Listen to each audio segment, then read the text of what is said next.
श्रवण कुमार का चरित्र चित्रण। श्रवण कुमार का चरित्र चित्रण के जो लेखक है वो कौन है? डॉक्टर शिव बालक शुक्ल। आप इसको नोटबुक में उतारने से पहले आप इसको एक बार समझ लीजिए, क्योंकि यदि आप कोई चीज़ समझ लेते हैं तो वो रटने से ज़्यादा बेटर होती है। क्योंकि इसमें आपके ऑब्जेक्टिव क्वेश्चन आते हैं, कग में 5 क्वेश्चन आते हैं, तो उसका भी क्वेश्चन इनमें से ही बन जाता है कि इनके रचयिता कौन है। ठीक है, तो आप इसको पहले एक बार समझिए। डॉक्टर शिव बालक शुक्ल द्वारा रचित श्रवण कुमार खंड काव्य का नायक ऋषि पुत्र श्रवण कुमार है। ठीक है, तो इसके जो रचयिता है वो कौन है? डॉक्टर शिव बालक द्वारा रचित, और श्रवण कुमार इसका नायक है। और ये किसका पुत्र? ऋषि पुत्र। वह अंधे माता पिता के साथ आश्रम में रहते हैं। कौन रहते हैं? श्रवण कुमार अपने अंधे माता पिता के साथ आश्रम में रहते हैं। इसकी फर्स्ट हेडिंग डालनी है आपको, मातृप्रीत भक्त। मातृप्रीत भक्त, इसमें लिखना है आपको श्रवण कुमार एक आदर्श पुत्र है। वह अपने माता पिता को परमेश्वर मानकर पूछता है। श्रवण कुमार जो है वो अपने माता पिता को परमेश्वर मानता है, क्योंकि उसके माता पिता जो है वो अंधे हैं दोनों, तो वो उन्हें परमेश्वर के भांति पूछता है और एक आदर्श पुत्र है।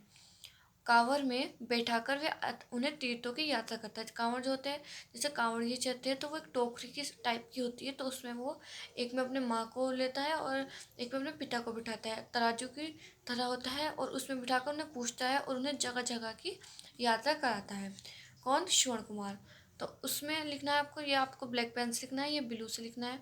उसके बाद ये भी आपको ब्लैक से लिखनी है। मैं जब वीडियो बनाती हूँ तो ये जो ब्लैक और ब्लू है दोनों सेम आता है, तो इसलिए मैंने ये पिंक कलर के पेन से लिखा है। तो आपको लिखना है, बिठलाकर उनको कांवर में करता वे गुरु भार वहन। वहन मतलब यात्रा। देव गुरु तीर्थों को जाता सदा कराने शुभ दर्शन। ठीक है, वो मतलब तीर्थों को मतलब जगह जगह लेकर जाता है, जैसे अयोध्या और अलग अलग जगह तीर्थों को जाता और सदा कराने शुभ दर्शन। ये आपको फर्स्ट में लिखना है, मात पितृभक्त में। सेकंड है सत्यवादी। सत्यवादी श्रवण कुमार की माता शूद्र व पिता वेश्य थे। दशरथ द्वारा ब्रह्म हत्याओं की संभावना प्रकट करने पर वह स्पष्ट बता देता है कि वह ब्रह्म कुमार नहीं है, श्रवण कहता है। वो एक सत्यवादी है। श्रवण की जो माता है वो शूद्र और पिता वेश्य थे। दशरथ द्वारा ब्रह्म हत्या की संभावना प्रकट करने पर वह स्पष्ट बता देता है कि वह ब्रह्म कुमार नहीं है, श्रवण कहता है। उसके बाद ये आपको ब्लैक पेन से लिखनी है, वेश्य पिता माता शूद्र थी, मैं यो ब्रात प्रात भूत हुआ। फिर आपको थर्ड नंबर पर लिखना है, संस्कारों को महत्व देने वाला। जो श्रवण कुमार थे वो क्या करते थे? संस्कारों को महत्व देते थे। तो इसमें आपको लिखना है, श्रवण कुमार किसी के भी प्रति भेदभाव नहीं रखता। श्रवण कुमार जो है वो किसी के भी प्रति भेदभाव नहीं रखता। किस चीज़ की भेदभाव नहीं रखता? ऊंच नीच की। वो सबको एक समान मानता है। वह सच्चे अर्थों में समदर्शी है। वह अपने जीवन को की पवित्रता का रहस्य संस्कारों के प्रभाव को ही मानता है। क्या कह रहा है वो? श्रवण कुमार किसी के भी प्रति भेदभाव नहीं रखता। वह सच्चे अर्थों में समदर्शी है। वह अपने जीवन की पवित्रता का रहस्य संस्कारों के प्रभाव को ही मानता है। ठीक है, उसके बाद आपको लिखना है, संस्कार के सत प्रभाव से मेरा जीवन पूत हुआ। क्या कह रहा है वो? संस्कार के सत प्रभाव से मेरा जीवन पूत हुआ। इसमें ना आपको ये जो लिखना है ये ब्लैक पेन से लिखना है, क्योंकि जो एग्जाम में होता है वो ज़्यादातर ये हेडिंग ये फर्स्ट हेडिंग लिखता है और ये सेकंड हेडिंग। आपको ये ध्यान रखना है, जैसे संस्कारों को महत्व देने वाला, तो इसमें आपको क्या क्या लिखना है ये आपको रटना नहीं है और समझना है, और समझ के लिख कर जाना। अगर आप समझोगे, जैसे 1 2 3 4 5 लाइन का लिखा हुआ है, 5 6, अगर आप समझिएगा इस चीज़ को तो आप ये 7 8 लाइन का भी लिख सकते हैं।